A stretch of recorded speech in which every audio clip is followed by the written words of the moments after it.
اس کی اہمیت کا اندازہ آپ اس بات سے بھی لگائیے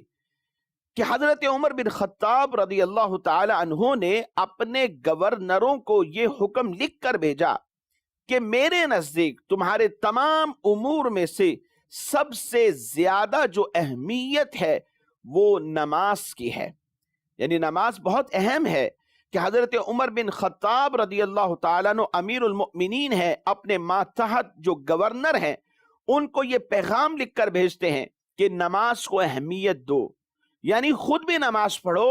اور دوسرے جو آپ کی رعایا ہے، جو آپ کے ماتحت ہے، جو آپ کے تحت چلنے والے ہیں، ان سب کو نماز کا حکم دو اور اس کی پابندی کی جائے۔ نماز کی اپنی ایک اہمیت ہے، اور فرمایا کرتے جس نے نمازوں کی پابندی کر کے ان کی حفاظت کی اس نے گویا پورے دین کو محفوظ کر لیا، اور جس نے نماز کو ضائع کر دیا تو اس نے نماز کے علاوہ دین کے دیگر جو ارکان ہیں ان تمام کو بھی گویا ضائع کر دیا۔ حضرت عمر فاروق اعظم رضی اللہ تعالیٰ عنہ کی اس قول سے واضح طور پر معلوم ہوا کہ جو شخص بھی نماز میں کوتاہی کرتا ہے وہ یقیناً دین کے دوسرے کاموں میں بھی سستی کرنے لگتا ہے،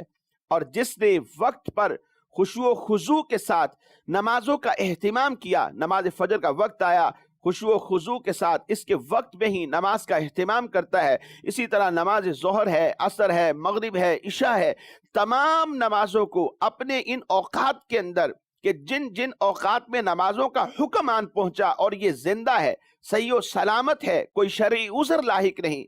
اور اس نے نماز کا اہتمام کیا ہے، فرمایا وہ یقیناً پورے دین کی حفاظت کرنے والا ہے۔ نماز کی اہمیت کا اندازہ آپ اس بات سے بھی لگا سکتے ہیں کہ اللہ تبارک و تعالی نے سورۃ المؤمنون کی ابتدائی آیات بینات میں جو فلاح پانے والے ایمان والے ہیں،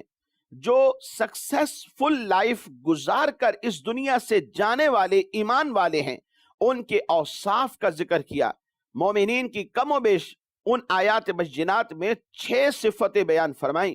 اور ان میں جو سب سے پہلی صفت ہے اس کا تعلق نماز سے، اور جو ان میں آخری صفت ہے اس کا تعلق بھی نماز سے ہے۔ گویا 6 ہیں تو 6 میں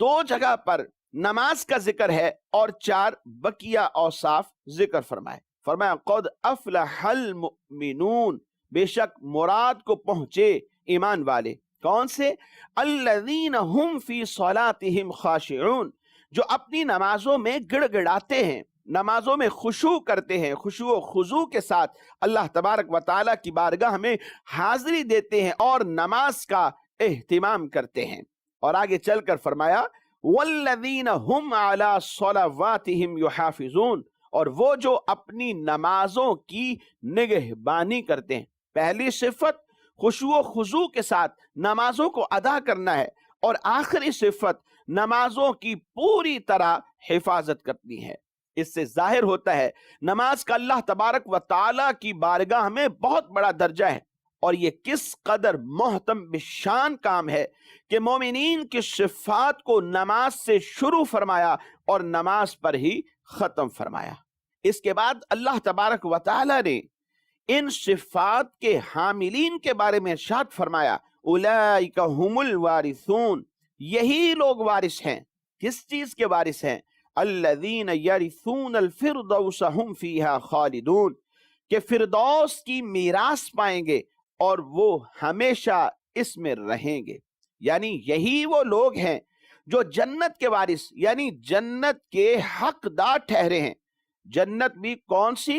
جنت الفردوس، جو جنت کا اعلیٰ حصہ ہے، جہاں سے جنت کی نہریں جاری ہوتی ہیں۔ غرض جنت الفردوس کو حاصل کرنے کے لیے نماز کا جو اہتمام ہے وہ بہت ضروری ہے۔ حضرت مولا مشکل کشا علی المرتضی شیر خدا رضی اللہ تعالیٰ عنہ سے روایت ہے کہ نبی پاک صلی اللہ علیہ وسلم کی زبان مبارک سے جو آخری کلام نکلا وہ کیا تھا؟ فرمایا نماز نماز، اور غلاموں کے بارے میں اللہ تبارک و تعالی سے ڈرو۔ حضور نبی پاک صلی اللہ علیہ وسلم کی زبان مبارک سے جو آخری کلام تھا وہ نماز کے حوالے سے یعنی لوگوں کو نماز کی نصیحت فرمائی اور اپنے جو ماتحت ہیں جو غلام ہیں ان کے ساتھ نیک سلوک کرنے کا حکم بھی ارشاد فرمایا. جیسا